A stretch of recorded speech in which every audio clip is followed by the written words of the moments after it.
Today, I will tell you guys 3 stories, one about my friend, when he was staying in a rented apartment, in another city, and other 2 incidents which had happened with me. In the small town of Crestfall, there stood an old Victorian house that had remained unoccupied for decades. Local legends whispered of a dark past, and tales of mysterious disappearances circulated among the townsfolk. Despite the rumors, I, Alex, a curious soul, decided to rent a room in that eerie house. It's not because I doesn't have any fear in my mind, but it's because of those rumors which made that house very cheap, and it was in a very quiet place. Moving day arrived, and I settled into the new abode. The room I chose was on the top floor, away from the prying eyes of the town. The dimly lit hallway leading to my room seemed to stretch endlessly, casting long, distorted shadows on the creaky wooden floorboards. The first few nights were uneventful. I dismissed the rumors as mere superstition, trying to convince myself that the house was nothing more than an old, empty shell. However, as time went on, strange occurrences began to unfold. One moonlit night, I awoke to a chilling breeze, though all the windows were securely shut. As I sat up in bed, I noticed a soft whispering sound. It seemed to be coming from within the room. My heart pounded in my chest as the whispers grew louder and more distinct, filling the air with an incomprehensible murmur. Fear clenched my throat as I attempted to locate the source of the haunting whispers. My eyes fell upon an old, ornate mirror, hanging on the wall opposite my bed. Its surface appeared to ripple, distorting my reflection. The whispers seemed to emanate from within the mirror, drawing me closer, as if asking me to unlock its secrets. With trembling hands, I reached out to touch the glass, and to my shock, the mirror became a portal to another realm. It revealed a twisted, nightmarish version of my room.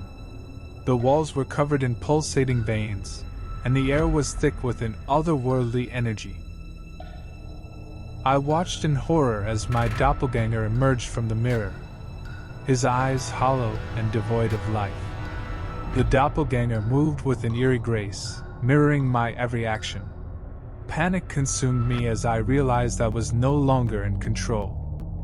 I desperately tried to escape, but my body moved of its own accord, mirroring the movements of the doppelganger.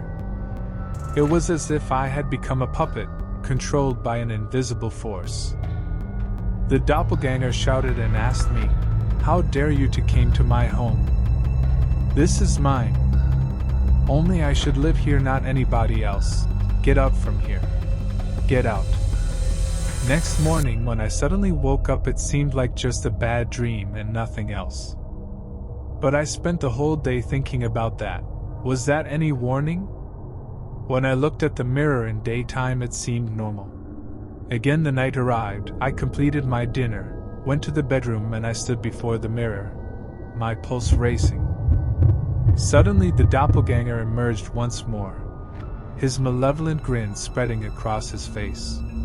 With a surge of determination, I lunged towards him, forcing him back into the mirror. I asked, "Who are you? Why you don't want me here?" He replied with a creepy anger that, "I own this house. Those people killed me to seize my property, and buried me down in the backyard.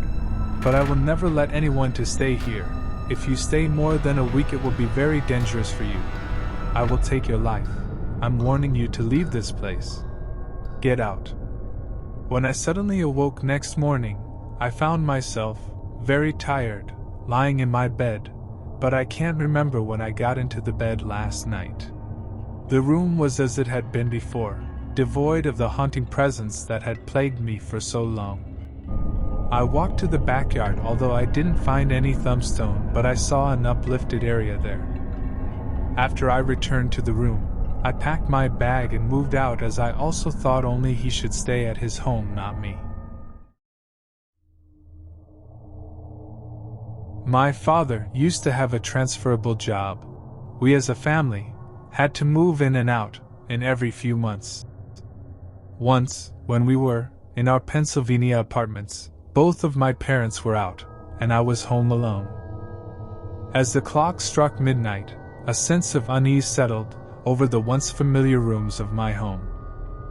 It was just another ordinary night, or so I thought. But little did I know, something sinister was about to unfold. As I made my way up the creaking stairs to my bedroom, a chilling breeze brushed against my skin, causing a shiver to run down my spine. Ignoring the subtle warning signs, I brushed it off as a mere draft. But deep down, a nagging feeling of dread began to build within me. I entered my bedroom and flicked on the lights, hoping to dispel the growing sense of unease.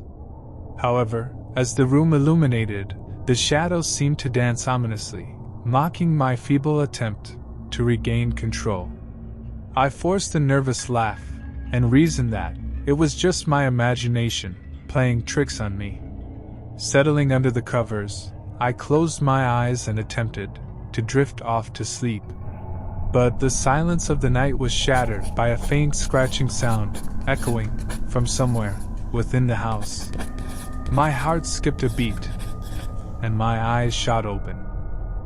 My mind raced, searching for a logical explanation, but none came to mind. Attempting to dismiss the noise as an animal outside or the wind against the windows, I wrapped the blanket tighter around myself. However, the scratching persisted, growing louder and more persistent. The hairs on the back of my neck stood on end, as I hesitantly slipped out of bed, determined to find the source of the disturbance. I grabbed a flashlight and cautiously made my way through the dimly lit hallway. Each step seemed to echo unnaturally, creating an eerie symphony that set my nerves on edge. As I approached the living room, the scratching sound intensified, sending chills down my spine. With trembling hands, I switched on the living room light. The room appeared empty, but the scratching sound persisted, now coming from the basement door. Fear gripped me, but my curiosity pushed me forward. Slowly, I descended the stairs, the cold air growing denser with each step. As I reached the bottom, the sight before me froze you in my tracks. The basement, once organized and familiar, was now a chaotic mess. Shattered glass, overturned furniture, and shredded belongings lay strewn across the floor. Panic rose within me, and I realized that something had invaded my home. But it was when my flashlight flickered, briefly plunging the room into darkness. I saw the glowing, malevolent eyes staring back at me from the corner of the basement. A bone-chilling growl emanated from the shadows, sending shockwaves of terror through my entire being. My heart pounding, I turned and sprinted up the stairs, the scratching sound growing louder and more frenzied behind me. With each step, I felt the presence closing in, the sounds of its pursuit echoing in my ears. Desperation filled my every movement as I raced toward the front door, the last barrier between me and the unknown horror that lurked within my home. With a surge of adrenaline, I flung open the door and stumbled into the night, gasping for breath. Behind me, the scratching abruptly ceased, replaced by an eerie silence.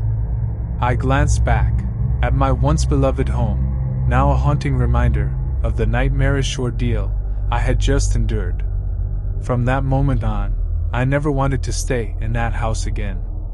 It would forever be a place of fear, a reminder that even the most familiar of surroundings could transform into a twisted realm of terror, even when the sun rose.